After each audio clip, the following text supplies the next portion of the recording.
Putin के बारे में कहा जाता है वो कुछ गिने चुने लोगों से ही घिरे रहते हैं, कुछ खास लोगों के अलावा और कोई उनके करीब फटक नहीं सकता है। इन चुनिंदा लोगों के घेरे को सिलोविकी कहा जाता है। सिलोविकी का अर्थ है रूस में ऐसे लोग जो सुरक्षा और खुफिया एजेंसियों से आते हैं और देश की सत्ता में बहुत बड़ी भूमिका रखते हैं।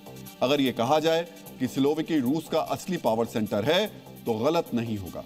सिलोविकी से जुड़े लोग हमेशा पुतिन का दिमाग बनकर उन्हें घेरे रहते हैं और उनके अहम फैसलों में सलाह देते हैं। सिलोविकी में 7 लोग मुख्य रूप से हैं, जिनमें पहला नाम है निकोलाई पेत्रुशेव। खुफिया अधिकारी पेत्रुशेव 70 के दशक से पुतिन को जानते हैं। रूस की सुरक्षा परिषद के अध्यक्ष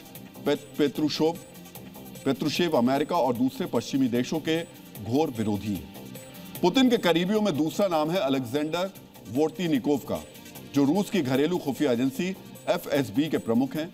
वोर्तिनिकोव भी पुतिन को 70 के दशक से जानते हैं। देश पर पुतिन का नियंत्रण बनाए रखने में इनकी प्रमुख भूमिका है। सिलोविकी में तीसरा नाम है सर्गेई नारिश्किन का, जो रूस की विदेशी खुफिया एजेंसी SVR के प्रमुख हैं। ये पिछले 35 साल से पुतिन को जानते हैं। इन्हें पुतिन का संभावित उत्तराधिकारी भी बताया जाता है।